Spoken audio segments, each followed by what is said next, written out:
এবার পোশাক রপ্তানিতে বড় ধাক্কা খেল সম্ভাবনাময় অপ্রচলিত বাজার।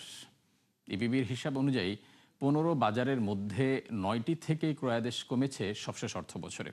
এছাড়া দুঃসংবাদ ছিল ইউরোপ ঘিরেই, সেখানেও ২৭টি দেশের মধ্যে কমেছে ১৫ গন্তব্যে। বিশেষজ্ঞরা মনে করেন বৈশ্বিক অস্থিরতা আর চীনা আধিপত্যের কারণে হিস্যা কমেছে বাংলাদেশের। আরও জানাচ্ছেন রাকিব হোসেন। পোশাক খাতে ভর করে এগিয়ে চলা রপ্তানি আয়ে অন্যতম ভরসা হয়ে উঠছিল অপ্রচলিত বাজার। বিশেষ করে ইউরোপ ও যুক্তরাষ্ট্রের পাশাপাশি অস্ট্রেলিয়া, জাপান, চীন কিংবা আফ্রিকা ও লাতিন আমেরিকার দেশগুলোতে বাড়ছিল বাংলাদেশি পণ্যের চাহিদা। সে অনুযায়ী উদ্যোক্তারা হয়ে উঠছিলেন আশাবাদী, কিন্তু সেই প্রত্যাশার জায়গাও হতাশ করেছে সবশেষ অর্থবছরে। তথ্য অনুযায়ী সবশেষ ২০২৫-২৬ অর্থবছরে $৬১৬ কোটি পোশাক রপ্তানি হয় অপ্রচলিত বাজারে, যেখানে বছর ব্যবধানে আয় কমেছে ৪.৫%। ইপিবির তালিকায় থাকা ১৫টি দেশের মধ্যে রপ্তানি কমেছে ৯টিতেই। এর মধ্যে সবচেয়ে বেশি রপ্তানি হারাতে হয় অস্ট্রেলিয়া, জাপান, কোরিয়া, ভারত ও রাশিয়ার বাজারে। আমরা যখন একটা কম্পিটিটিভ মার্কেটের সম্মুখীন হয়েছি, তখন আমাদের ওই ভ্যারাইটি না থাকাতে আমরা হয়তো ওই যে লোয়ার সেগমেন্টের সেইখানে আমরা মোটামুটি ভালো করতেছি, যার জন্য এক্সপোর্টটা খুব বেশি ফল করে নাই। কিন্তু আমাদের এটা রিকভার করার জন্য যেটা দরকার ছিল, আমাদের আরেকটু ওয়াইড রেঞ্জের একটা ভ্যারাইটি থাকলে আমরা সেইখানে গিয়ে করতে পারতাম। আমরা প্রাইস কম্পিটিটিভ হইতে পারি না, বিকজ গভর্নমেন্ট সাপোর্ট নাই, আমাদের প্রোডাক্টিভিটি কম। এখনই আতঙ্কিত হওয়ার কিছু নাই, কিন্তু এটা আমাদের একটা সিগন্যাল হিসেবে নেওয়া দরকার। এবার সবচেয়ে শক্তিশালী বাজার ইউরোপেও বড় আকারে রপ্তানি হারাতে হয়েছে উদ্যোক্তাদের। অর্থবছরে আয় আসে $১,৯০৬ কোটি, যা গেল বছরের চেয়ে ৬৫ কোটি কম। ইইউভুক্ত ২৭টি দেশের মধ্যে রপ্তানি কমেছে ১৫টিতেই। এর মধ্যে সবচেয়ে বেশি রপ্তানি হারাতে হয় ইতালি, ফ্রান্স, জার্মানি ও ডেনমার্কের বাজারে। এক্সটার্নাল কান্ট্রিগুলোর যে ইন্টারনাল ফ্যাক্টরসগুলো, সেগুলোর কারণে অনেক ক্ষেত্রে সেই সমস্ত দেশের যারা ক্রেতা আছেন, যারা তৈরি পোশাক কেনেন, তাদের ক্রয় ক্ষমতার উপরেও এটা ডিপেন্ড করে। আমাদের কাজটা হবে আমাদের যে সমস্ত লুপহোলসগুলো আছে, যে সমস্ত জায়গায় আমরা ইমপ্রুভ করতে পারি, বা বিশেষ করে লিড টাইম তো অবশ্যই একটা অত্যন্ত গুরুত্বপূর্ণ বিষয়, এবং সেই ক্ষেত্রে আমাদের বন্দরের সক্ষমতা চলে আসে, আমাদের লিড টাইমটা কীভাবে আরও কমানো যায়। বিশেষজ্ঞরা বলছেন, ট্রাম্প ট্যারিফের ধাক্কায় বিশ্ববাজারে প্রতিযোগিতার যে চাপ তৈরি হয় তা সামাল দিতে পারেননি উদ্যোক্তারা, যার পেছনে বড় কারণ পণ্যের স্বল্পতা, দুর্বল লজিস্টিক্স ব্যবস্থা ও গ্যাস বিদ্যুতের সংকট। নতুন পণ্য না আনলে নতুন বাজার ধরা যাবে না। নতুন পণ্য না আনলে বড় যে বাজারগুলো ইউরোপ এবং আমেরিকা, সেই বাজারেও আমরা কিন্তু আমাদের রপ্তানিকে সম্প্রসারণ করতে পারবো না।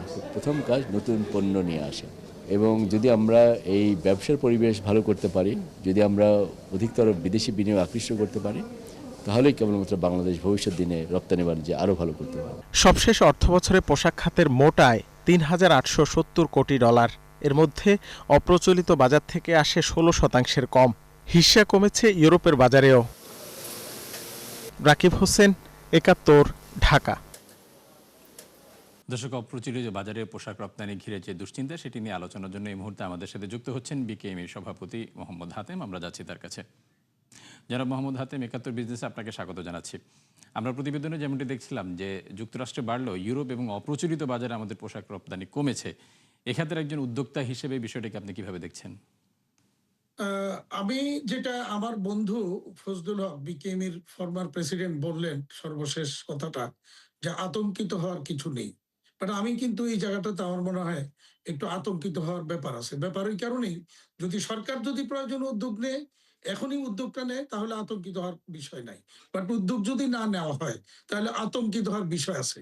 কন্টিনিউয়াসলি আপনারা দেখে আসছেন যে এই বাজারগুলিতে প্রচলিত বাজার, অপ্রচলিত বাজার, দুই জায়গাতেই কিন্তু আমাদের গত ১ বছরে কন্টিনিউয়াস ৯ মাস আমাদের কিন্তু একটানা দরপত আর রপ্তানি ডিক্লাইন করেছে।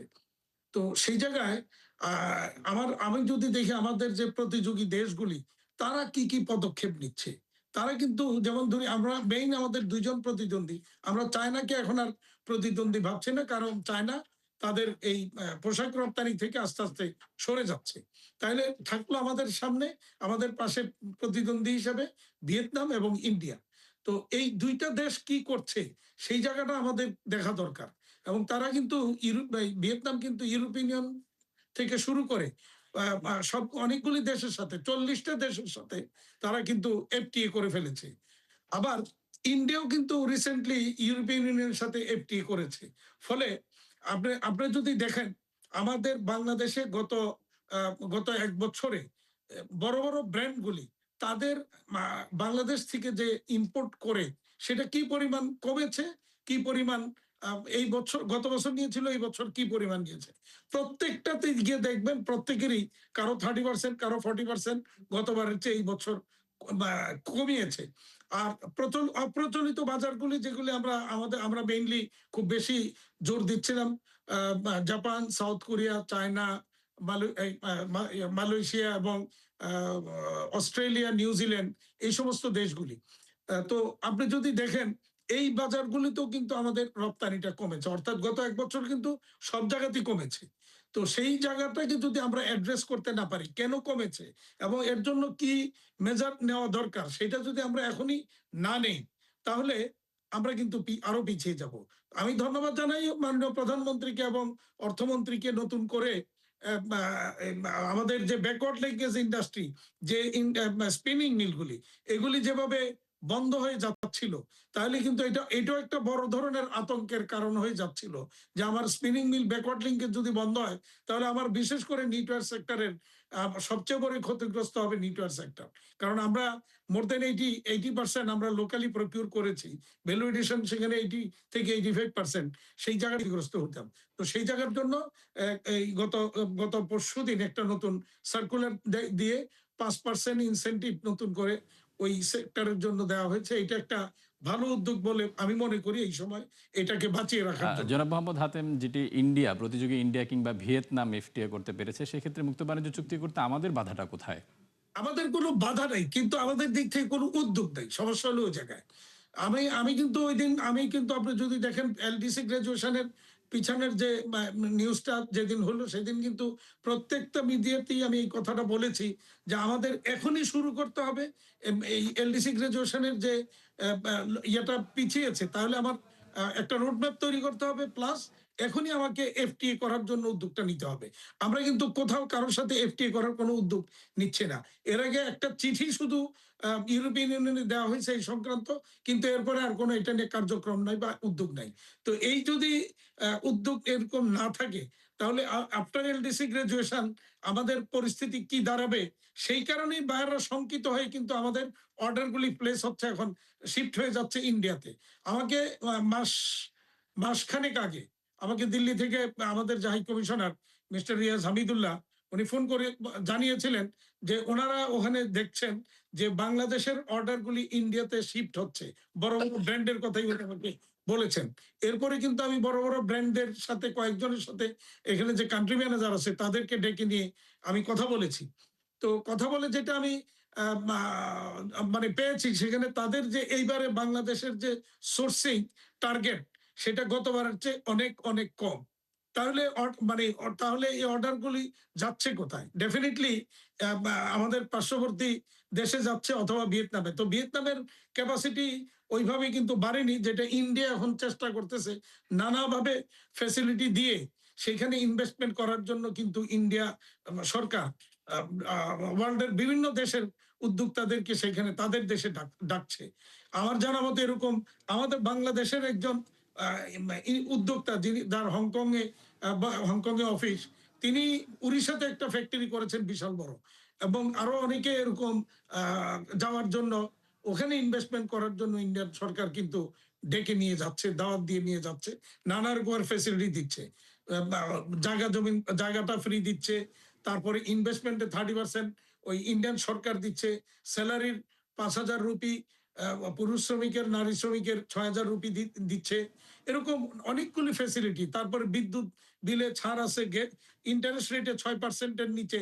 তারপরে আবার রপ্তানি করলে পরে সেখানে আমরা একদিকে এলডিসি গ্রাজুয়েশনের দোয়াই দিয়ে আমাদের ইনসেন্টিভ গুলি আমরা বন্ধ করে দিচ্ছি, সব রকমের ফ্যাসিলিটি বন্ধ করে দিচ্ছি।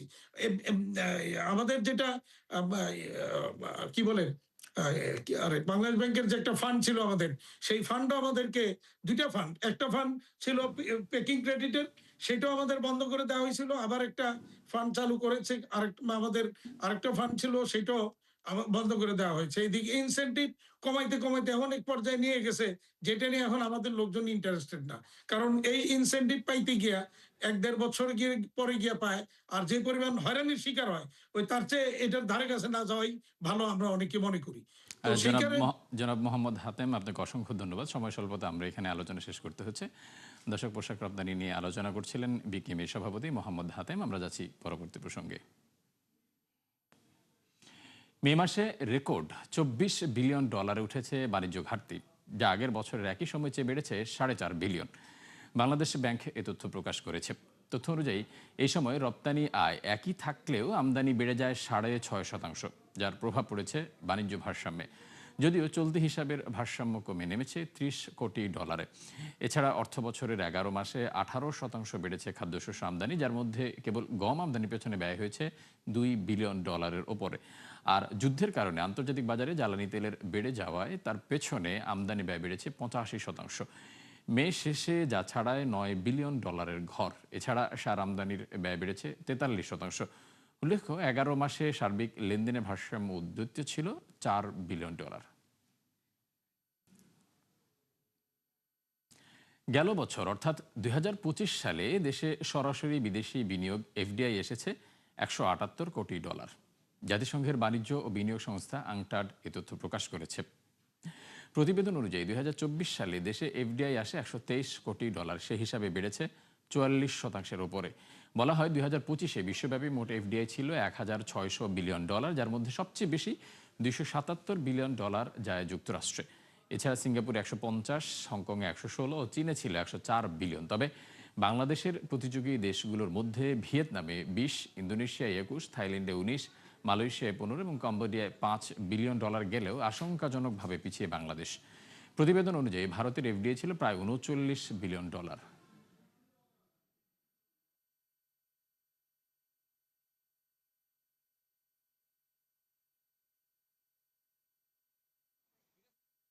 টানা 6 মাস ধরে মূল্যস্ফীতি বাড়ছে শিক্ষা ও স্বাস্থ্য ব্যবস্থায়। ফলে বাড়তি ব্যয়ের চাপে সাধারণ মানুষ। শুধু তাই নয়, এই তালিকায় বাসা ভাড়া, পানি কিংবা বিদ্যুৎও বাদ যায়নি পোশাক এবং জুতার মতো পণ্য। পরিসংখ্যান ব্যুরো প্রকাশিত প্রতিবেদনে এসব তথ্য উঠে এসেছে। বিশ্লেষকরা বলছেন, খাদ্যপণ্যের বাজারে নিয়ন্ত্রণে যতটা উদ্যোগ দেখা যায়, অন্যান্য পণ্য ও সেবার ক্ষেত্রে তা কম। ফলে কঠিন হয়ে পড়ে সার্বিক ব্যবস্থাপনা। মিসবাহ হাসানের রিপোর্ট। 4 বছর ধরে হাঁপানি, অ্যালার্জি সহ নানা রোগে ভুগছেন শাহানারা বেগম। সংসারের নিয়মিত খরচের সঙ্গে প্রতি মাসে যোগ হচ্ছে ওষুধ আর চিকিৎসা ব্যয়, কিন্তু সেই তুলনায় বাড়েনি পরিবারের আয়। তাই বাধ্য হয়ে নিত্য প্রয়োজনীয় বাজারের তালিকা ছোট করতে হচ্ছে তাকে। আমার বাচ্চা তো ওষুধ খাইতে হবে, আমি খাবার না খাইলেও আমি ওষুধটা আমার চলাই যেতে হয়। এই আজ 3 মাস হইতেই মনে হয় প্রায় 20-25 হাজার টাকার ওষুধ লাগছে, এর বেশি লাগছে।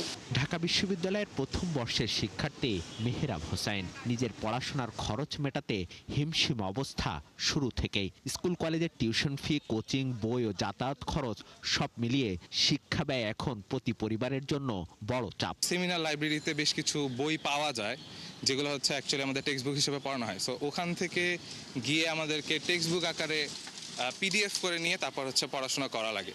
সো সেই জায়গা থেকে যদি বলি যে এই বইপত্র এগুলোর দাম যদি একটু কম হতো তাহলে আমাদের জন্য ভালো হতো। বাংলাদেশ পরিসংখ্যান ব্যুরোর তথ্য বলছে, জানুয়ারি থেকে জুন পর্যন্ত ধারাবাহিকভাবে বেড়েছে শিক্ষা ও স্বাস্থ্যের মূল্যস্ফীতি। যেমন এই সময়ে স্বাস্থ্যের ক্ষেত্রে 3.69 থেকে উঠে গেছে 4.28%। অন্যদিকে শিক্ষার ক্ষেত্রে মূল্যস্ফীতির হার 7.38 থেকে উঠে গেছে 9.11%। অর্থাৎ 2 খাতে ব্যয় বেড়েছে উল্লেখযোগ্য হারে। একই সময়ে পোশাক, জুতা, বাসা ভাড়া, পানি, বিদ্যুৎ, গ্যাস সহ বিভিন্ন খাদ্য বহির্ভূত খাতেও বেড়েছে মূল্যস্ফীতির চাপ। আগে বাসার খরচ যদি 10,000 টাকায় কাভার হয়ে যেত, আমি 3 থেকে 4 বছর আগের কথা বলছি, আর এখন সেই খরচটা 25,000, 30,000, মানে কিছু কিছু ক্ষেত্রে আরো বেশি। আচ্ছা, 4 মাস 1 লক্ষ টাকার উপরে গেছে শুধু আমার নিজের পিছনে, অনেক টাকা ব্যবহার খরচ হচ্ছে। বর্তমান খরচের সংখ্যা বেশি, আয় কম, খরচ বেশি। আমার চিকিৎসা ব্যয়, শিক্ষা ব্যয়, সাংসারিক ব্যয় তো দিন দিন বেড়েই চলছে। তো সেই তুলনায় তো আমাদের মানে আয় বাড়ছে না। এটা আমরা প্যারাসিটামল নাপা, ওইটার দাম হচ্ছে আগে ছিল 8 টাকা পাতা 10 পিসের এক স্ট্রিপ, এটা এখন করছে হচ্ছে 12 টাকা পাতা 4 টাকা করে। এজিথ্রোমাইসিন বেড়ে গেছে হচ্ছে আপনার 10 টাকা 15 টাকা ব্যবধানে পার পিসে। আর হচ্ছে আপনার সিরাপ, যেটা প্যারাসিটামল সিরাপ, এটা ছিল 20 টাকা, এটা হয়ে গেছে 35 টাকা। বিশেষজ্ঞরা বলছেন খাদ্যপণ্যের বাজার নিয়ন্ত্রণে যতটা গুরুত্ব দেওয়া হয় অন্যান্য পণ্য সেবার ক্ষেত্রে তা কম, ফলে কঠিন হয়ে পড়ে সার্বিক ব্যবস্থাপনা। আমাদের দরিদ্র এবং স্বল্প আয়ের যে জনগোষ্ঠী তাদের জন্য কিন্তু একটা বড় একটা সমস্যা সম্মুখীন করেছে, এবং যেটা কিন্তু তারা বিগত 3 বছর ধরে এই উচ্চ মূল্যস্ফীতির চাপে তারা কিন্তু তাদের যেটা স্বাভাবিক জীবনযাপন এটা কিন্তু চালিয়ে যেতে তারা এখন অধিক মাত্রায় একটা সমস্যার সম্মুখীন হচ্ছে। বিবিএস এর তথ্য অনুযায়ী হোটেল রেস্তোরাঁর মূল্যস্ফীতি বেড়ে এখন 12.25%। মিসবাহ হাসান, 71, ঢাকা। হরমুজে তেলবাহী ট্যাঙ্কারে হামলার জেরে ইরানি তেল বিক্রিতে ফের নিষেধাজ্ঞা আরোপ করেছে যুক্তরাষ্ট্র, যা অবিলম্বে কার্যকর হবে। দেশটির অর্থ মন্ত্রণালয়ের এক বিজ্ঞপ্তিতে বলা হয়, ইরান থেকে তেল উৎপাদন, সরবরাহ বা বিক্রির যে কোনো কার্যক্রম 17 জুলাইয়ের মধ্যে গুটিয়ে নিতে হবে। এর আগে মূল চুক্তি অনুযায়ী আগামী 21 আগস্ট পর্যন্ত ইরানকে এই তেল বিক্রির সুবিধা দেওয়া হয়েছিল। যুক্তরাষ্ট্রের এমন সিদ্ধান্তের পর বিশ্ববাজারে আবারও ঊর্ধ্বমুখী তেলের দাম প্রায় 3% বেড়ে পৌঁছেছে $76। বিশ্বজুড়ে কৃত্রিম বুদ্ধিমত্তার ব্যাপক চাহিদায় স্যামসাংয়ের মুনাফা বাড়তে পারে রেকর্ড 19 গুণ। নিজেদের আর্থিক প্রতিবেদনে এমন অভাবনীয় সাফল্যের পূর্বাভাস দেয় দক্ষিণ কোরিয়ার প্রযুক্তি জায়ান্ট। বিশেষজ্ঞরা বলছেন, এআই ডেটা সেন্টারের বাড়তি চাহিদায় আগামী বছরও মেমোরি চিপের সরবরাহ তুলনামূলক কম থাকবে। বিস্তারিত নুজহাত রাহনুমার প্রতিবেদনে। বিশ্বজুড়ে কৃত্রিম বুদ্ধিমত্তার প্রসার স্যামসাংকে পৌঁছে দিয়েছে এক অনন্য উচ্চতায়। মেমোরি চিপের বিপুল চাহিদায় ভর করে পরিচালন মুনাফার রেকর্ড 19 গুণ বাড়ার প্রত্যাশা করছে দক্ষিণ কোরিয়ার প্রযুক্তি জায়ান্টটি। এক প্রতিবেদনে প্রতিষ্ঠানটি জানায়, এপ্রিলের শুরু থেকে জুনের শেষ নাগাদ তাদের পরিচালন মুনাফা দাঁড়িয়েছে $58 বিলিয়ন, যার মাধ্যমে টানা তৃতীয় প্রান্তিকে রেকর্ড পরিচালন মুনাফা অর্জন করতে যাচ্ছে স্যামসাং। মূলত নিজস্ব ডিভাইসের পাশাপাশি এনভিডিয়া ও গুগলের মতো প্রতিষ্ঠানের জন্য চিপ তৈরি করে বিশ্বের অন্যতম বৃহত্তম সেমিকন্ডাক্টর প্রস্তুতকারক স্যামসাং। সম্প্রতি চিপের চাহিদা ব্যাপকভাবে বৃদ্ধি পাওয়ায় প্রযুক্তি প্রতিষ্ঠানগুলোর শেয়ার দর উঠে আকাশ ছোঁয়া উচ্চতায়। তথ্য বলছে, চলতি বছরের শুরুতে স্যামসাংয়ের শেয়ারের দাম বেড়েছে দ্বিগুণেরও বেশি। পাশাপাশি দক্ষিণ কোরিয়ান আরেক প্রতিদ্বন্দ্বী এসকে হাইনিক্সের শেয়ারের দাম বেড়েছে 200%। এমন শক্তিশালী পারফরমেন্সে চলতি বছর দেশটির বেঞ্চমার্ক শেয়ার সূচক কোসপির মান পেয়েছে 80%-এরও বেশি। বিশ্লেষকরা বলছেন, এআই ডেটা সেন্টারগুলোর অব্যাহত চাহিদার কারণে আগামী বছর জুড়ে সীমিত থাকবে মেমোরি চিপের সরবরাহ। তাই বিশ্ববাজারে চিপের যোগান দিতে জাপান, চীন ও তাইওয়ানের মতো প্রতিদ্বন্দ্বী এশীয় দেশগুলো এই খাতে বড় অঙ্কের বিনিয়োগ করছে। নুজহাত রাহনুমা, 71। দর্শক, 71 বিজনেসে এই ছিল এখনকার মতো। সরাসরি সংবাদ অনুষ্ঠান দেখতে চোখ রাখুন 71-এর ফেসবুক পেজ এবং সাবস্ক্রাইব করুন 71-এর ইউটিউব চ্যানেল। থাকুন 71-এর সাথে।